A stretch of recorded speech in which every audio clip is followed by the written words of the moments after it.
শুভ সকাল বন্ধুরা, সবাই কেমন আছো? আশা করছি সুস্থ আছো আর আমাদের মতন একদম ভালো আছো।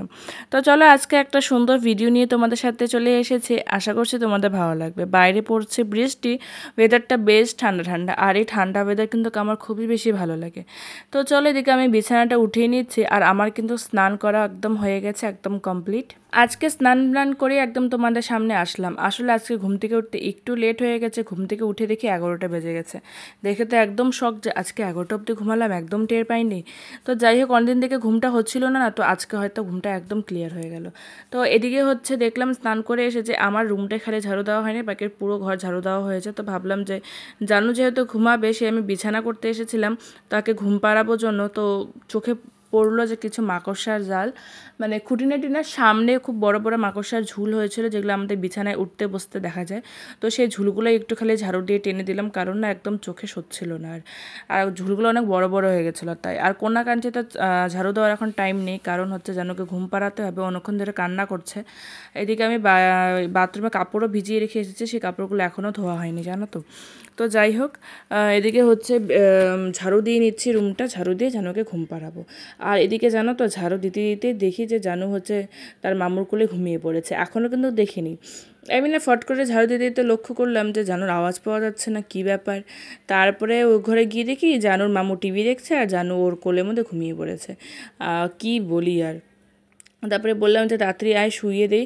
তারপরে ঘরটা খালি কোনো রকম ঝাড় দিয়ে ফটাফট আমি বিছানাটা করে দিলাম, আর জানুকে ঘুম পাড়িয়ে দিলাম। এটাই হচ্ছে কাজ। আর এত তাড়াহুড়ো করে মানে সব কাজ করছি। জানুকে স্নান করিয়ে দিয়েছে, তেল মাখিয়ে স্নান করে দিয়েছি।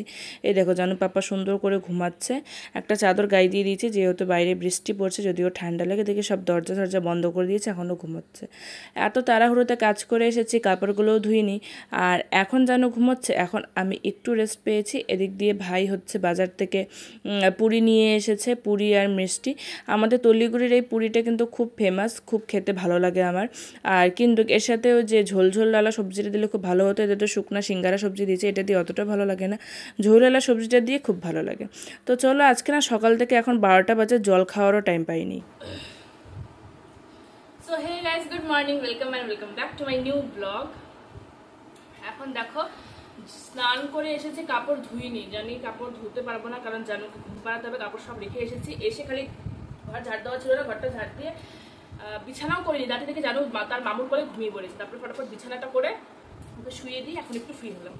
আর এই দেখো খাবার নিয়ে বসলাম, চলো একটু খাই। এখন প্রায় 1টাই বেজে গেছে, এখন খাচ্ছি সকালের খাবার। জানো আমার দিনের বেলা জানুকে নিয়ে কাজকর্ম করে ভিডিও এডিট করতে খুব বেশি প্রবলেম হয়, তার জন্য হচ্ছে আমি রাত্রেবেলায় ভিডিওটা এডিট করে রেখেছি। আর আজকে ঠিক টাইম মতন আমি পোস্টও করে দিয়েছি। পরে যখন ভিডিওটা আমি প্লে করে দেখছি, টিভিতে আমার ভিডিও সবাই দেখে প্লে করে দেখছি পুরো ভিডিওটা সাদা হয়ে গেছে, কিচ্ছু দেখা যাচ্ছে না। এই দেখো খালি আমার খাওয়াটা শেষ হলো, অল্প একটু খালি মোবাইল দেখছিলাম, অল্প একটু টাইম। তাতে পাপা উঠে গেছে, বালিশে কাভার খাচ্ছে।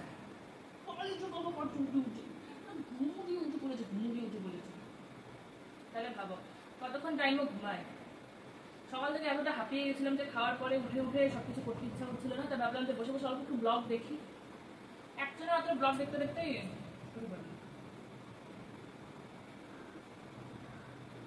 আবার দেখছে ওদিকে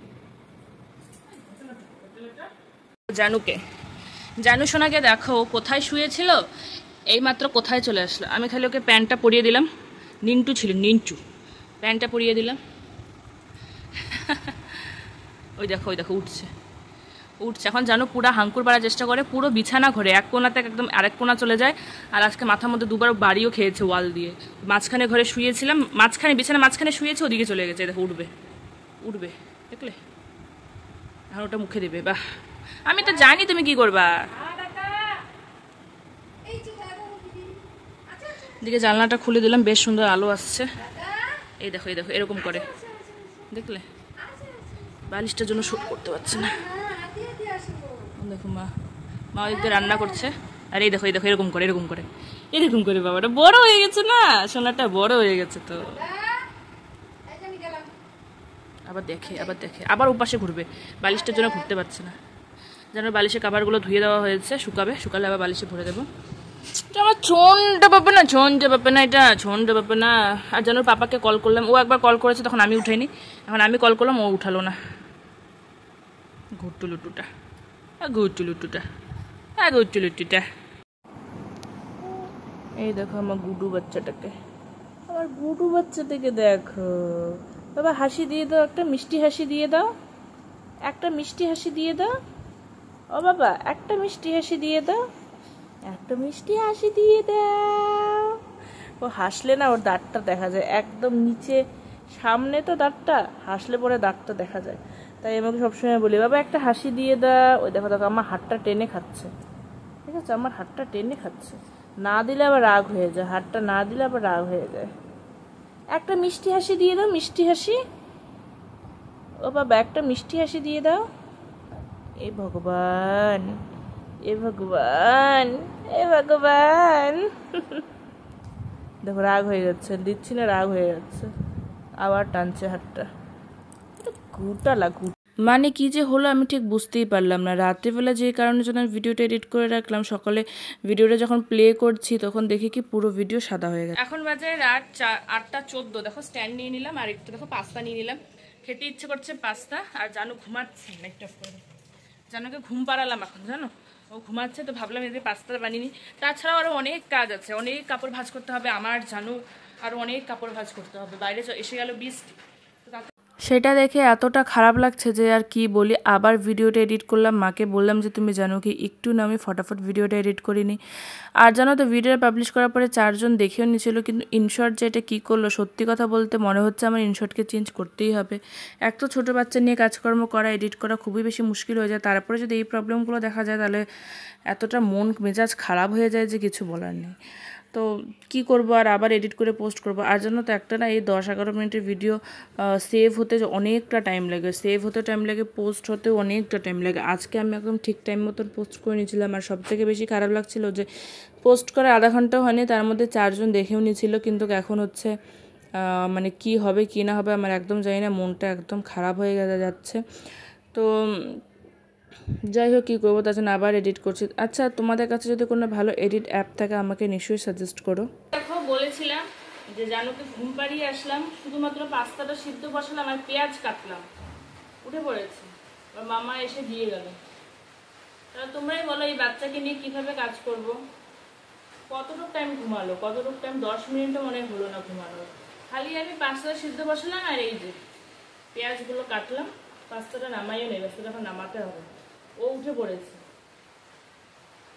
বুঝেছো, দেখছি আবার ওদিকে আগুনটা জ্বলছে গ্যাসের, ওটা দেখছি। এখন আমি একে নিয়ে কিভাবে পাস্তাটা ছেঁকবো, বানানো যাবে কিন্তু ছেঁকবো কিভাবে। আমি তো আগাগোড়াই ইনশর্ট দিয়ে এডিট করি। তো যাই হোক ভিডিওতে আসি, এটা আমার একটা ছোট্ট প্রবলেম তোমাদের সাথে শেয়ার করলাম। জানু উঠে পড়েছে, আর আজকে কিন্তু পুরোটা রান্না আমি জানুকে কোলে নিয়েই করেছি। সত্যি নিজেও ভাবতে পারিনি, ভাবলাম যে একবার গ্যাসটা বন্ধ করে রাখি, তারপরে ভাবলাম যে না, জানুকে নেওয়ার তো কেউ নেই, গ্যাস বন্ধ করলে সেই গ্যাস বন্ধই করতে হবে, মাও বাড়িতে নিয়ে যে মার কাছে দিয়ে কাজ করব।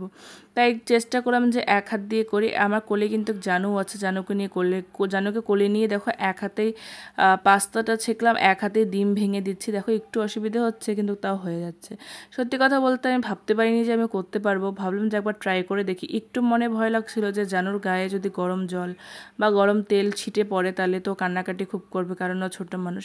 কিন্তু না, তার জন্য আমি একটু দূরে বসে হাতটা লম্বা করে বাড়িয়ে দেখো এভাবে কাজ করছিলাম। মানে আর এবার এদিক দিয়ে ভিডিও করছি, তোমরা ভাবতে পারছো। সত্যি যত দিন যাচ্ছে না তত আমি যেন আরও স্ট্রং হয়ে যাচ্ছি। একটা কথা সত্যি, সেটা হাড়ে হাড়ে বুঝতে পারছি যে একজন মা সব করতে পারে, সব।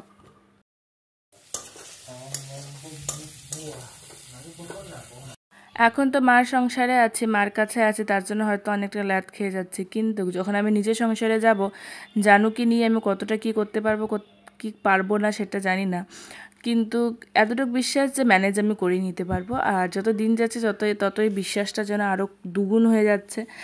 আজকে আমি ভাবতেই পারিনি যে আমি এগুলো কাজ করতে পারবো ওকে কোলে নিয়ে। যেন শান্ত করে বসেছিল, মানে কাঁচা ঘুমটা ভেঙেছে তো, তাই ও কোলে চুপচাপ বসেছিল। নাহলে অন্য সময় জানো যেরকম দুষ্টুমি করে, সেরকম দুষ্টুমি করলে হয়তো আমি পারতামই না।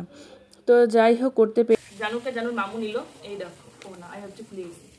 তারপর যেন মামু নিল। এখন বাকি রান্নাটা করি এক হাতে জানু, এক হাতে পাস্তাটা ছেঁকলাম, তারপরে হচ্ছে ডিমটা ভেঙে দিলাম, যেহেতু 2 হাত লাগে ওখানে আমি 1 হাতে ভেঙে দিলাম। আমিও জানতাম না যে আমি পারবো, আজকেই ফার্স্ট টাইম করলাম, দেখলাম পারলাম। তার মানে বুঝলাম যে একটা মা সব পারে, সব। যাই হোক, পেঁয়াজটা ভাজা প্রায় হয়ে গেছে। হায়দ্রাবাদেও গিয়ে মনে হয় আমি করিয়ে নেব, এতটুকু বিশ্বাস আমার আছে। আর এখন জানুর মামু নিয়ে গেল, দেখো ও এসে নিয়ে গেল। তো কি বলি আর, সত্যি পারবো হয়তো এখন আস্তে আস্তে, এরকম লাগছে। যেহেতু আমার অনেক অসুবিধা হবে আমি জানি, আমি হয়তো রেস্ট করার একদম টাইম পাবো না, জানি না ভিডিও তোমাদের সাথে শেয়ার করতে পারবো কি পারবো না। কিন্তু সব কিছু এক সাইডে, আর জানুর খাওয়া দাওয়া, স্নান, ঘুম ও টেক কেয়ার একদিকে, সেগুলো সামলে উঠলে অনেকটা টাইম মতন আবার ভিকে রান্নাও করে দিতে লাগবে, ও আবার ডিউটিও যাবে। তো তোমাদের সাথে গল্প করতে করতে দেখো এদিকে হচ্ছে পাস্তা হয়ে গেছে, আর এখন আমি খেয়ে নিচ্ছি। আর হচ্ছে খাওয়া দাওয়ার পরে জানুকে নেবো, জানুর মামা বলছে দিদি তাড়াতাড়ি নিয়ে, আমি আর রাখতে পারছি না ওকে। খালি কোনো রকম খেলাম, জানুর মামুর কাছে জানু ছিল, জানুর মামু বলছে নিতে পারছি না, আর নেই যদিও যেন চুপ করেই ছিল তাও। তো খাওয়ার পর আবার নিলাম, শি করে দিয়েছে, নিমটু হয়ে গেছে জামা পরে এখন বলে